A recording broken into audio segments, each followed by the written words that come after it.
Hello, welcome to Managing Anxiety Masterclass. I am here to share some tips from my book. That is actually my book right there over my shoulder, and I'm thrilled that you're here. So without any further ado, let's go ahead. I'm going to share my screen and let's start talking about anxiety. So, yes, you are here to get some tips for managing anxiety. And the reason that you are here is because parenting an anxious child can be awesome. It can be fun. It can be wonderful. It can be our greatest blessing in life. And at the same time, it can be really, really tough. Um, I work with parents of anxious kids, and so I hear things all the time. I hear things like, um, this is not normal. My child is not normal. Why can't I do the things that everyone else is able to do? Why can't I take my kid to the park and it be okay? Why can't I take my kid to a birthday party? Why can't my kid stay at school? Why can't my kid get to school? Why can't my kid go do things that other kids are doing that seem so basic and my kid is struggling? Why doesn't my kid have the wonderful friendships I want them to have? Why is my kid making such bad choices? Um, all of those things that we are thinking and feeling and worrying about as parents. I have a hair in my eye. Um, those are all part of what makes feeling like parenting an anxious child is really, really tough. If you are currently would put yourself as a parent of an anxious child, welcome to the club. Um, it is a really big club. Anxiety disorders are the most common psychiatric disorder in children and adolescents. And that, when I say that and to parents and people are often surprised because we hear ADHD, we hear hyperactivity disorder, we hear attention deficit, we hear about autism. Um, there are more anxious children than there are children with hyperactivity or attention deficit or autism or depression. Um, it is the most common. So if you are parenting a child, you're part of a really big club. Between 15 and 30% of youth will have an anxiety disorder before the age of 18. So couple key things in there. So 15 to 30%, the statistic I tend to use is from the National Institute of Health, and that has it at 30%. 30% is 1 in 3 children. 30% means when you look at your child's basketball team, when you look at your child's soccer team, when you look at your child's school classroom, when you look at their friend group, you almost certainly are seeing more than one anxious child. You also notice that it says they will have, not might, could. It's possible. The statistics say that 30% of them are going to have a disorder before the age of 18. The other key word in that sentence is disorder. So a disorder is just something that a mental health professional uses criteria. That is something specific that has been diagnosed. It's not just saying I have anxiety. It's someone meeting some criteria to be classified. So 30% or 15 to 30% will meet criteria. So what are those criteria? Well, in general, if you were actually working with a mental health professional, they have very specific criteria. I'm just going to give you the high level what that means. Anxiety is very severe, and or it lasts for a very long time, or it might occur a lot. And this is really the key one. It disrupts a person's life and comfort. So if your child is unable to do things that impact their day-to-day life, that's when you would need to start considering, is this a disorder? Is this something I need to speak to my pediatrician about? Maybe speak to a mental health professional, a counselor, a psychologist, a psychiatrist, perhaps. If you're wondering, there are some actual red flags. Some specific red flags to keep in mind are if your child refuses to go to school, if your child refuses to spend time out of his or her room, or spends very, very little time, or refuses to interact or be part of activities, especially activities that they used to like, or activities that if there are things that it seems other children can do with ease that your child is really, really struggling to do, those are red flags. Those are things to start kind of paying attention to start making note of, to notice how often it's happening, how severe is it, how much is it impacting your child and your family. Just be aware. Those are the things to start paying attention to.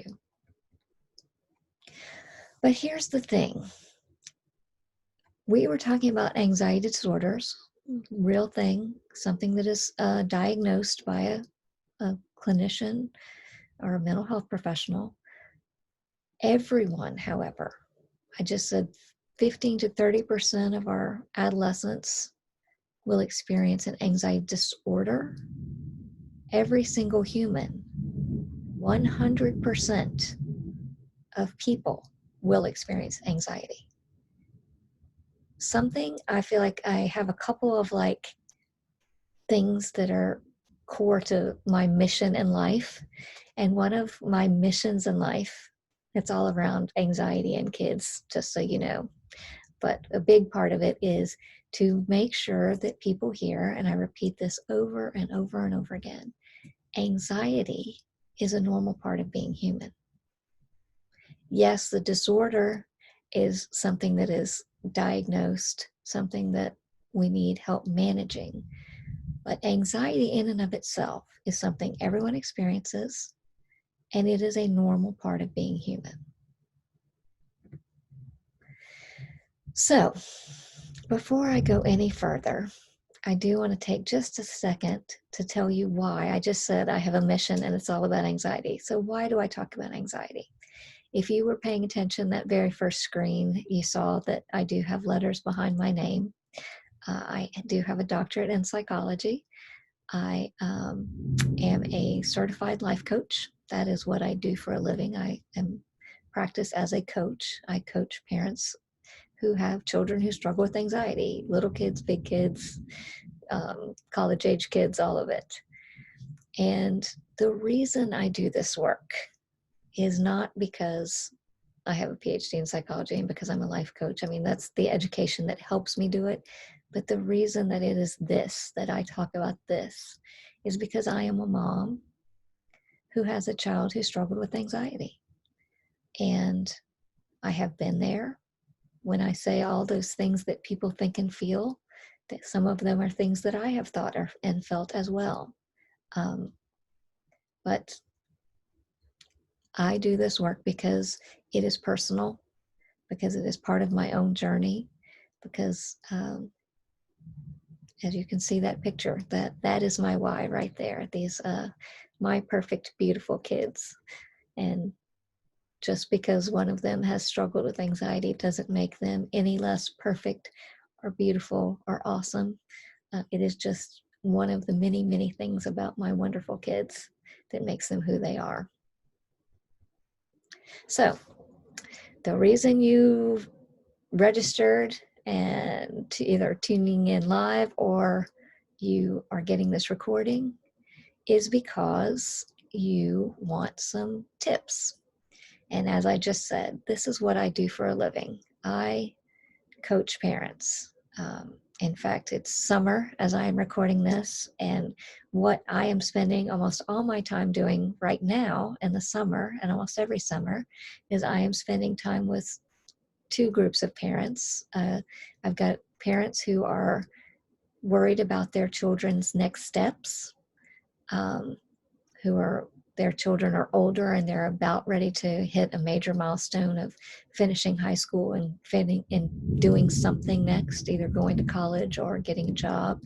And a lot of parents are looking at this time as a great time to start doing everything they can to get that child ready for their next step. So that's a big part of what I'm doing right now. The other thing that I'm really doing a lot of work on is all of the parents out there who are saying, how am I going to get my child best prepared for school next year? And maybe that means second grade. Maybe that means going from elementary to middle school. Maybe it's going from middle school to high school. Maybe it's they had a terrible ninth grade year. What can I do to make sure 10th grade is better? But any parents out there that are worried and struggling and need assistance on getting their kids ready for school in the fall, that's a lot of what I'm doing. So I tell you all that because obviously, if I'm doing that, I have a ton of tips. I could talk about tips all day long. And that's what I do with my clients, as we spend a lot of time working on tips. But what I want, my objective today with this presentation, is to give you some things that you can leave here today and go do. So yes, there's a lot of stuff I do that we work on over a period of weeks, even months. But I'm going to give you some quick, pretty basic stuff. I could probably expand on any one of these tips and give you more and more details and more just depth to them. But this is some basic stuff, but it's basic stuff that works. Don't discount it because it seems kind of easy, because it truly will make a difference if you go and just do these things, start doing them right away. So, tip number 1, tell your child that anxiety is normal. I said that's part of my mission. I said that I want you guys to, if you get nothing else from this presentation, I hope that you can take away that anxiety is normal, because it is. And what I would love as your tip number 1 is to start trying to tell your child that anxiety is normal. Now, one of the ways that I find it helps kids, little kids and big kids and, teenagers, all understand that anxiety is normal, is to just explain a little bit about the brain, because it's real hard to talk about anxiety without talking about your brain. Anxiety obviously originates in our brains. So the way I like to explain it to kids and adults is that we all have this amazing brain. All humans have them. And we have lots of different parts and pieces of our brains that are responsible for different things. And we have one part of our brain called the amygdala.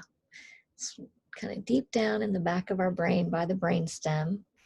And it's sort of a prehistoric part of our brain. It's something that's been around for a very long, long time. It's been with us since we were wandering around through jungles trying not to be eaten by hungry lions. And it has a very simple job, this amygdala. I like to call it our lizard brain. And our lizard brain is there to keep us alive, to keep us safe. And because it has that job, it's actually very efficient and really amazing when you think about how well it works. This one little part of our brain, when it senses danger, when there's danger, that part of our brain changes things about our entire body. Everything about the way our body works, things that we don't pay attention to, the amygdala has control over. It changes the way our heart is pumping blood. It changes the way our skin is sensing, feeling. It changes if we are sweating. It changes our digestion. It changes our breathing. It even changes our eyes. Our pupils may dilate or constrict. It changes just about everything in our body. Changes our muscles, the way our muscles are reacting. So it's really an amazing thing when you think about how this one little part of our brain within seconds can make all of this stuff happen in our body. And when we were in that jungle and we came across that hungry lion, the amygdala would do all the stuff to our body, so our body would be prepared to fight that tiger or lion, or it would be prepared to run as fast as we could to get away from that lion, or it would be prepared to freeze in place and hide so maybe that lion wouldn't see us and eat us. That's the way our bodies are designed and have been designed forever. So it's a normal thing. It's the way we all work. When we sense danger, our bodies will tell us we either need to fight, we need to run away, or we need to freeze in place and hide. The tricky thing is that we don't tend to run into many hungry lions.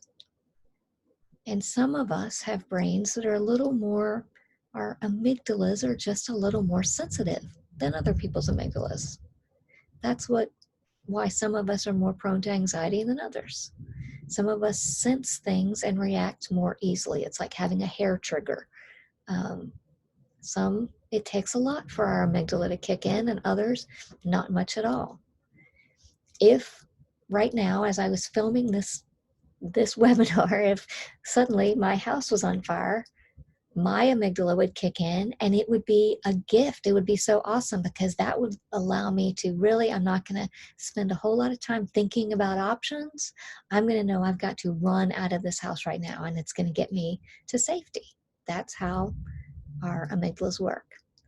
Unfortunately, sometimes our amygdalas react when we have to take a chemistry test that we're afraid we're going to fail, or we have to walk into a room full of people we don't know, or we have to talk to a stranger. Sometimes it feels in our body like we're about to be eaten by a lion. So when you understand that that's just a normal way that your body reacts, even if it's overreacting to walking into Starbucks, it still helps us. It helps our kids, as you're telling your kids, this is normal. It helps them kind of take a little exhale and be like, this is just how human beings work. Yes, it's ridiculous that my body is reacting to my chemistry test like it would react to a hungry lion, but it's normal. This is how bodies are. This is how brains work. So tell your kids over and over, anxiety is normal. Every single person experiences it. And in addition, I don't just want you to tell your kids that it's normal. It would be awesome if they would learn how to almost to be friends with it, which sounds crazy because anxiety is terrible and it ruins things and it makes us feel bad.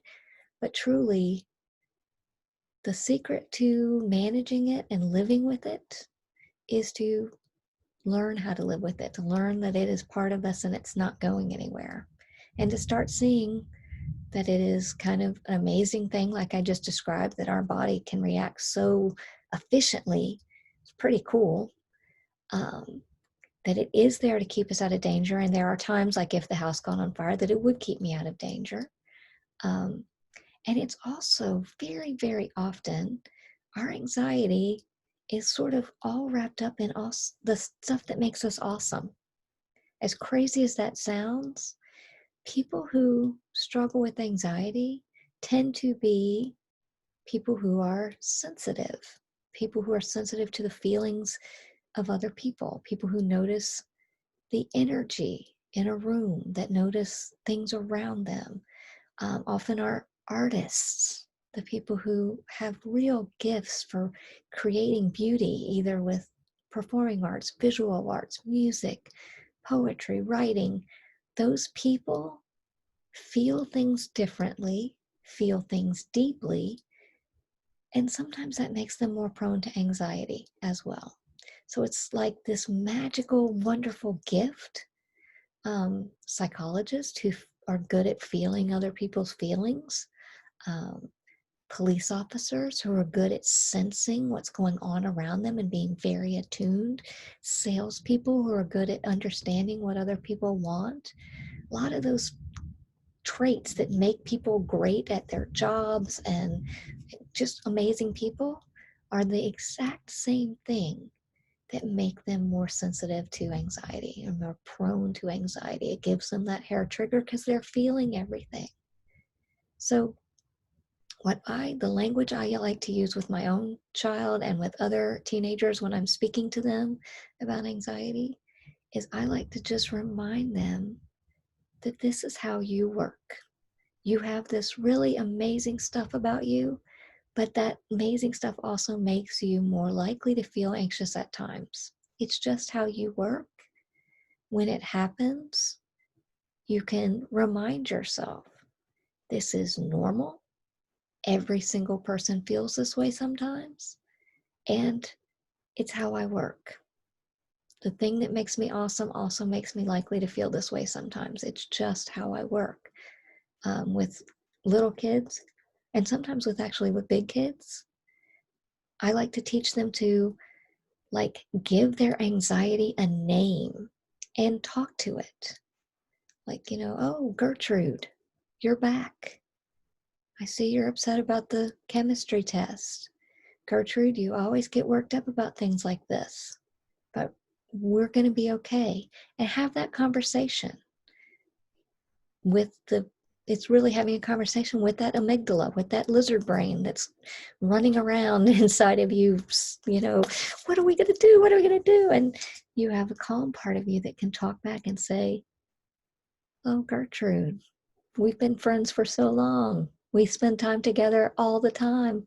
I see you're here because you're worried about going into Starbucks. Just be friends with it. Because here's the thing, what we tend to do when we feel anxious, our normal reaction is to fight with it, is to try and resist it, is to say, don't come, don't happen, I don't want to feel anxious, no. And that is the exact opposite of what is going to help us manage our anxiety. What we resist persists. So if we are resisting it, we're actually going to perpetuate it. We're going to make it stick around.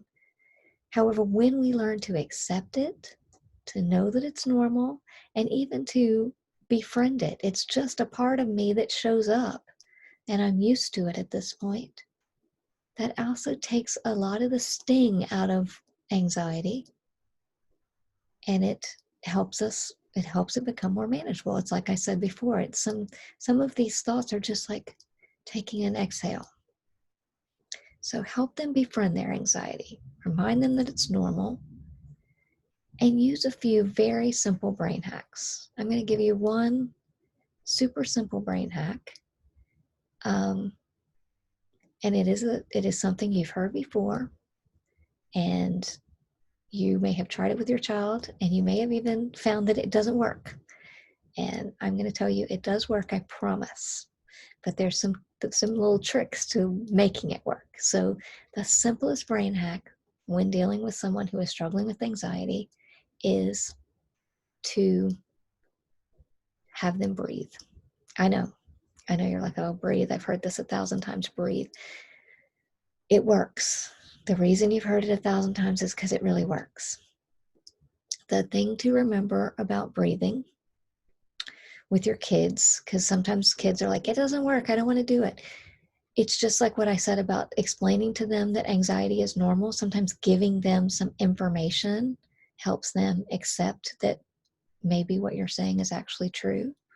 So with the breathing, here's the thing to tell them. So I've explained to you how anxiety works, that it's this amazing part of your brain, your lizard brain, that can send signals to your entire body, and your entire body can react, and it can make your stomach hurt, it can make your head hurt, it can make your body feel sweaty. All of that stuff is just your brain telling your body there's danger and it needs to be ready. Well, your body actually can send signals back up to your brain. We have a feedback loop. So when your brain is sending a signal down to the body saying, be very afraid, we need to be ready to fight or fly or run away, if you can take long, slow, deep breaths. And that's the trick, because your breath when you're in a panic mode is shallow and fast. And you have to consciously slow down and breathe as if you're trying to breathe air all the way down to your toes. And count to 5 as you inhale. And count to 5 as you exhale. And do it again. We're going to do 5 long, slow, deep breaths in, and 5 long, slow, deep breaths out. And we're going to count to 5 each time as we breathe in, and again as we breathe out. And that is sending a signal to our brain that is panicked, our lizard brain that's saying, be afraid. Our lungs then send a signal back up to it and say, it's okay. We have lots of oxygen. The most dangerous thing for a human being is to not have oxygen. And I am getting lots of oxygen, so you're okay. Those long, slow, deep breaths are sending a message back to the brain to calm down. So long, slow, deep breaths. What you can add on to that, if your child is in a state where they are actually panicking, it's a technique called 5, 4, 3, 2, 1. And it's basically just going through your senses, because a lot of our panic is not something that's happening right now. A lot of our anxiety is about something that we're imagining or worrying about or think that might happen in the future. We might fail this chemistry test. I might run into someone in Starbucks and be embarrassed. I might walk into that birthday party and no one talk to me at all. Those are all things that cause anxiety. And what we can do, first we're going to take those long, slow, deep breaths, and then we're going to try and come back into what's happening right here, right now, in this moment. So what are 5 things that you see right here, right now? Have your child tell you 5 things that you hear or see in the moment. I see the window. I see a tree. I see my feet. Whatever, 5 things. What are 4 things that you can hear? Try to think. See, feel. 4 things that you can feel. Feel on your body. So you usually can feel your feet on the ground. You can feel the texture of your pants. You can feel the texture of your shirt. You can feel air conditioning. You can feel, lots, we aren't attending to them. We don't notice. But when we try and come up with 4 things that you're feeling right now. I feel my fingers because I'm kind of rubbing my fingers. So 4 things you can feel. 3 things you can hear. Can you hear an air conditioner? Can you hear a bird? Can you hear the rain? 2 things you can smell. And 1 thing you can taste. So go through the 5, 4, 3, 2, 1, going through each of the senses. I may have reversed hear and feel, and maybe the other way around, but it doesn't really matter, to be honest. The point is not that it's 5 and that it's what you hear. The point is that my panicked brain wants to be spinning in what could happen, and what we are telling our brain to do is notice what's happening right now.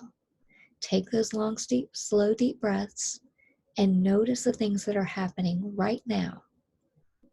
And by doing those 2 things, and sometimes I will add on a little mantra, and that is just to repeat to yourself as you are breathing, as you are sitting, right here, right now, I'm okay. And just to say that. And you can change that and say, right here, right now, I'm safe. Right here, right now, I'm in control. Whatever. If you have a sassy teenager who wants to say, right here, right now, I'm a bad bitch, fine, whatever works. Let them, it's whatever they need to say in their head, but repeat it to themselves a few times to remind themselves, right here, right now, I am not about to be eaten by a lion. I'm breathing, lots of oxygen getting back up to my head. I'm noticing what's happening right now. And yeah, so that's tip number 3. We're going to remind them it's normal. We're going to help them to be friends with that anxiety, because it is normal and it's probably not going away. And we're going to use some brain hacks. So I also said that I wanted to share with you how things tend to go wrong. Because if you have been parenting, if you've been in this game for a while, and if you've been trying things with your kids, odds are very good that things have gone wrong. And I will tell you, the first thing that tends to go wrong is that we try to do those hacks, those little tricks, those tips that I just told you, when our child is anxious. So I love this picture of these 2 cranes with their wings spread out fighting over the water, because that's what it feels like when our kid is struggling and we're trying to tell them, breathe, just breathe. We get into a state of panic too, because they're panicking, and none of it works. Nothing that I just said will work if you are in a state of panic, and it's difficult if your child is in a state of panic, even if you aren't. So don't try these things when they're anxious. The best way to try to introduce these things is when they're not anxious. It's when it's just a, hey, by the way, I learned this cool thing. You're driving them to go get Chick-fil-A and say, you know what, I was talking, they said this woman was talking to me about what is anxiety. I know you've felt it. I feel it. She was talking about how our brain works and that it's totally normal. Can you believe that? Or she was talking about how it's related to things that make you awesome. And I was thinking, you're awesome and you do these awesome things and you're anxious. And that's probably why you have these amazing gifts. And that might just be why sometimes you feel anxious. Share it when they're not anxious. Share it at the dinner table. Talk about those brain hacks. Another great way, one of the best ways actually, to teach them these tips is to model them. To say, don't say, you're anxious, do this, but to find a time, and trust me, if you're a normal human, there are times where you are feeling anxious, where you literally are like, I'm so overwhelmed, I just watched the news. That can make all of us anxious right now. I watched the news and I'm feeling anxious. I need to take some slow, deep breaths. I'm going to count while I do it. Just say it out loud. What you're doing. I need to remind myself that this is a total normal thing and this is how I'm built. I'm just going to talk to myself for a minute out loud right now, and I'm going to take some deep breaths so they can watch you do it. And maybe they're like, oh my gosh, you're so weird, because that's what teenagers will say about their parents all the time, but they are listening. They are paying attention.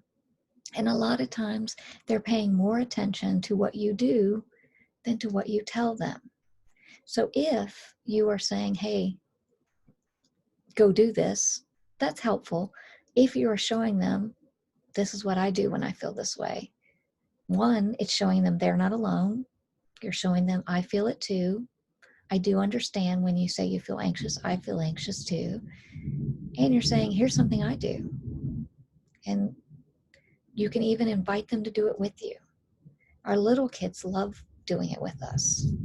Big kids, 50-50. Sometimes if they're in the right mood, they're happy to. Sometimes they're going to tell you you're weird and roll their eyes and walk away. It doesn't matter. They're still picking up on it. So don't try these when they're anxious. Try it when they're not anxious. Try and introduce it in just easy, low-key ways that they'll listen. So the other big obstacle I see all of my clients pretty much face is that we don't feel like we can talk about what's going on with our anxious kids anymore. So when we had babies, it seems like everybody I've ever talked to, when you had babies, you had a squad. You had people you knew that you talked to as you dropped your kids off at daycare every day. And they had babies too, and y'all all had something in common. Or you had coworkers who had babies.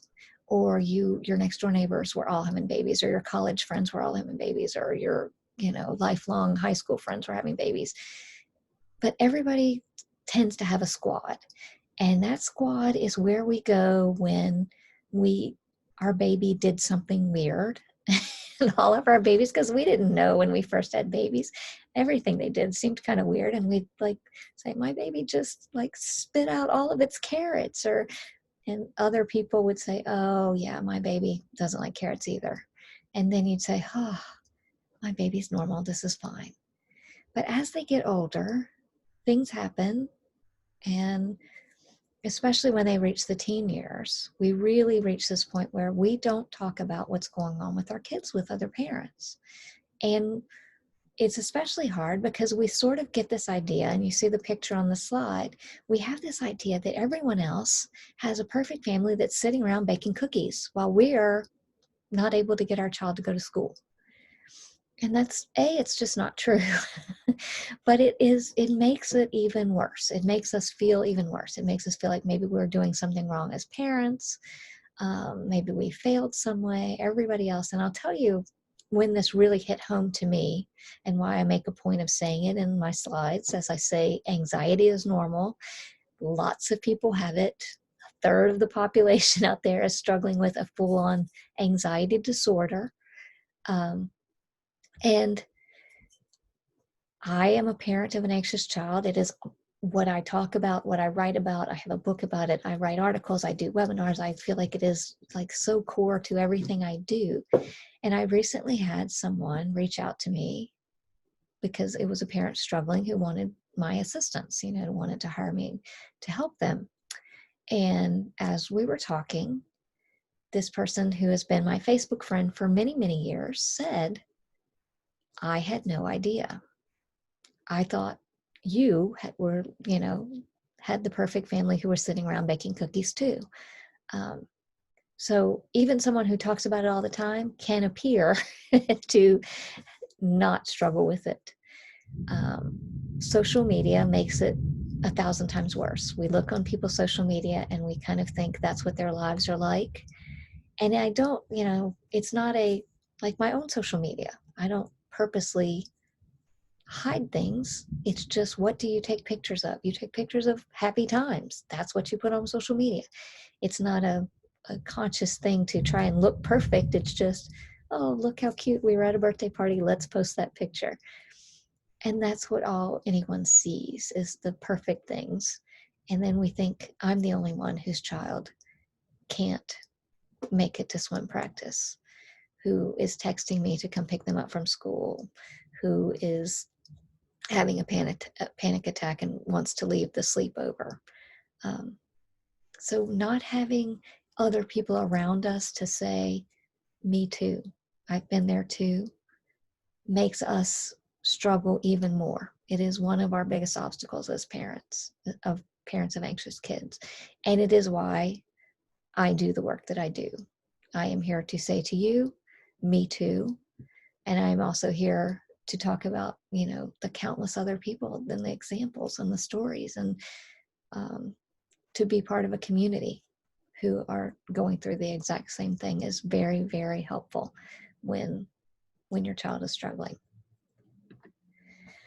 And the final obstacle that I wanted to cover today is that we ignore rule number one.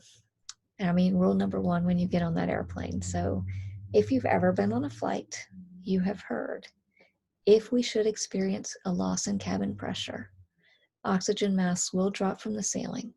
If you are traveling with a small child, please secure the mask on yourself before securing a mask on your child.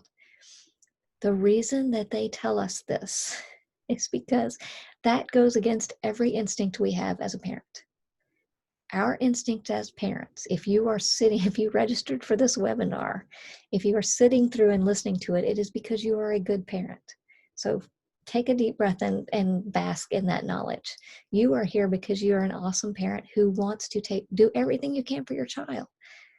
And our instinct as good parents is, when our child needs us, is to do what they need. Put the air mask on them. And then maybe we keel over because we don't have oxygen. But that's how we work. That's how we've done it since they were children. If they struggled, if they were ill, if there was something that they were suffering from, if they had strep throat, we didn't sit back and think, what do I need to do for me? We immediately thought, I'm going to take my kid, I'm going to take them to the doctor, I'm going to get them what they need, I'm going to get them their medicine, I'm going to make sure they take their medicine, I'm going to take care of them until they're well. That is what we do as parents. But anxiety is tricky because anxiety is not like strep throat, unfortunately. It's not like we take some antibiotics and they're over it. Anxiety tends to be, if we have a child who, like I said before, has more of a hair trigger, is more prone to feeling the big feelings and feeling big anxiety, it's not something that happens once. It's something that's going to happen over and over again, and it's something as parents that we're going to have to help them with over and over again. And what we do today might be different than what we do tomorrow, and it's certainly going to be different than how we're going to react 6 years from now, because we treat our little kids a little differently than our big kids, and we have to. They're different. But anxiety is a long game. We're playing a long game. It's a marathon, not a sprint.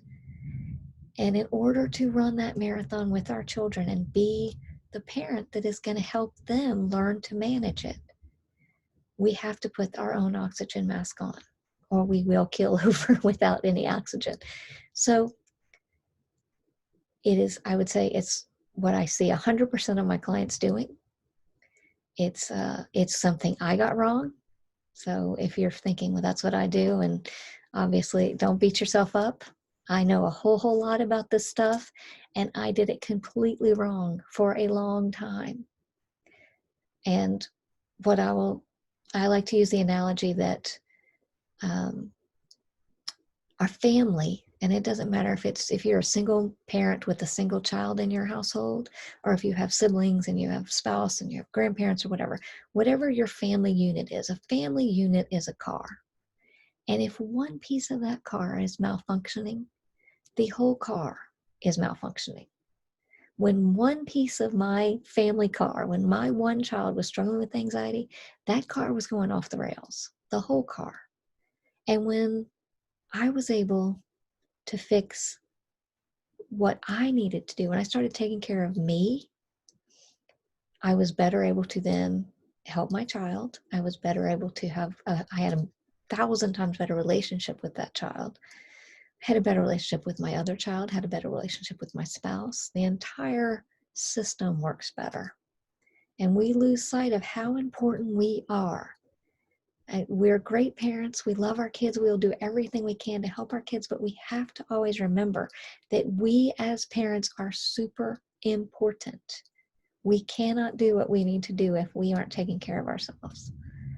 So never underestimate the significance of you and how you are feeling and how you are behaving and how you are managing your own stress and anxiety, and how important that is for how well your child is going to manage his or her stress and anxiety.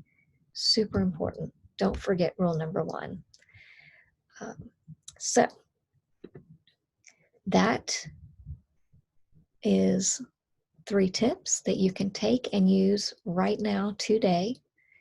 Those are 3 of the biggest obstacles, I think it was 3, that I see parents going through. As I said, I coach parents, and if you are struggling, if there is something that you are dealing with that you're wondering, is that normal? And you'd like just to ask a person who's been there, do you think this is normal? You can ask me. If you are wondering how your child is going to make it to school next year and you want to start figuring that out, I'd love to talk to you about that and see if there's any way that I can help or offer some tips and suggestions for that in particular. If you have an older child who you're wondering how they're going to launch, whatever launch means, if it means go back to college, start college, go back to their job, start that job, move out of the house, all of those things that are hard for all kids and are way harder for our anxious kids. That's something that I would love to help you brainstorm and talk about as well. So you can reach out to me. My email address is Tonya@guidanceforthefuture. If you are getting this as a recording, you're listening to it because I emailed it to you, that means that you can reply to that email. And if you do, you will go right to my inbox and I will respond to you. So if you're struggling, just reach out to me and I'd love to help you. As I said, this is a mission of love. This is a mission of my heart. This is a mission of someone, a mom who's been there. And so I would love to help any mom, dad, grandparent who is experiencing some of the same things I did. And if it could be just a little easier than it was for me, because when it was at its worst, it wasn't easy at all for me. So reach out. If you would like a copy of my book, you can get a downloadable copy at FromAnxiousToCalm.com. So I'd love to keep in touch with you. You will be on my email list, so you will be hearing from me. And any email you get from me, all you have to do is hit reply and you will respond to me. And there's always a link in my emails to tell you how to schedule a time to actually talk, get on the phone. Happy to do that as well. I am so grateful to you for being here today, for registering, for listening to this recording. And if there's anything I can do to help you, you know how to reach me.